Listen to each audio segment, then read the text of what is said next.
Walden Robert Cassato came into the world under a cloud of hardship on May 14, 1936, in East Harlem, New York. His story would unfold not like a typical American showbiz rise, but as a whirlwind of tragedy, talent, desperation, and brilliance, intertwined with a relentless pursuit of legacy before the sands in his hourglass ran dry.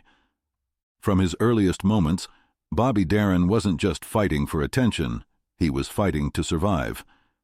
At the age of 8, he was stricken with a devastating case of rheumatic fever. The infection attacked his heart with violent force, leaving permanent damage that would shape the course of his entire life. Doctors gave him a short sentence. He likely wouldn't live past 16. He overheard it himself, crouched out of sight, listening as adults tried to package his death sentence in clinical calm. That moment carved itself into his bones. Where other children dreamed of baseball or bicycles, Darin began dreaming of immortality. If time wasn't going to grant him a long life, he would force it to remember him.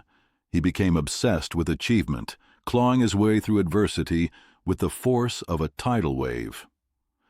Every heartbeat counted, he would later say, and he lived like a man racing a freight train that had already left the station. Raised in poverty, Darin's family lived in a cramped apartment without the luxury of hot water. What he lacked in comfort, he made up for in ambition. Music was everywhere, in radios crackling out Sinatra, in the voice of his mother, whom he would later discover was actually his grandmother, and in the rhythm of a city always moving too fast.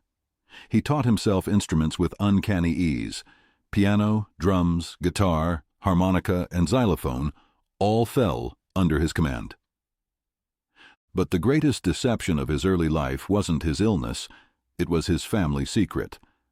The woman he believed was his mother, Polly Cassato, was in fact his grandmother. The woman he had been raised to believe was his sister, Nina, was actually his biological mother. This revelation didn't come until he was in his early 30s, and when it did, it shattered him. Already dogged by the specter of death, now even his origin felt like a lie. His identity had been built on shadows. Despite these personal battles, Darin charged into the world of entertainment with hurricane force. He studied drama at Hunter College, but dropped out to pursue music full-time. He began writing songs and performing, signing a deal with Decca Records in 1956, though early singles went nowhere. It wasn't until he moved to Atco Records, a subsidiary of Atlantic, that he began to gain traction. Splish Splash, a novelty track born from a dare to include the words "Splish Splash," "I Was Taking a Bath," exploded onto the charts in 1958. It sold over 1 million copies, and Darin's star began to rise. But novelty wasn't enough. He wanted respect, legitimacy. He turned his sights toward the jazz world and released That's All in 1959, a sophisticated album that included his career-defining take on Mac the Knife. The track was a revelation, a stylish, swaggering ode to danger and charm. Against the expectations of his critics, it rocketed to the top of the charts, staying there for 9 weeks. He won 2 Grammy Awards that year, Best New Artist and Record of the Year. It wasn't just the charts he was conquering, it was stages, clubs, television, and film. Darin was everywhere, his energy almost manic, his drive insatiable. He became a fixture in Las Vegas, commanding the stage in a tuxedo, with the poise of a veteran twice his age. He wasn't simply performing, he was proving to the universe that he existed. In 1960, while filming the romantic comedy Come September in Italy, he met Sandra Dee, America's sweetheart. The two married later that year, a seemingly fairy tale union that played well in the press, but masked a volatile, fragile relationship. They had 1 son, Dodd, in 1961, but life as husband and father did not slow Darin down. It only intensified his desire to create and dominate. He continued to shift gears musically, branching into country with hits like You're the Reason I'm Living, and Things. He was unpredictable and fearless, releasing over 30 top 40 hits in a span of just a few years. Each genre he touched, he adapted to with stunning fluidity, refusing to be boxed in. But the world around him was changing. The early 1960s gave way to social upheaval, and Darin, deeply affected by the assassination of President John F. Kennedy, whom he had supported passionately, began to question the purpose behind his fame. The tragedy left him hollow. This, coupled with his discovery about his true parentage in 1968, fractured his internal compass. He retreated from the spotlight and lived in a trailer in Big Sur for a time, growing a beard and writing protest songs that reflected his political disillusionment and personal anguish. He started his own label, Direction Records, and recorded material far removed from the slick polish of his earlier hits. His music now carried a darker, more contemplative tone.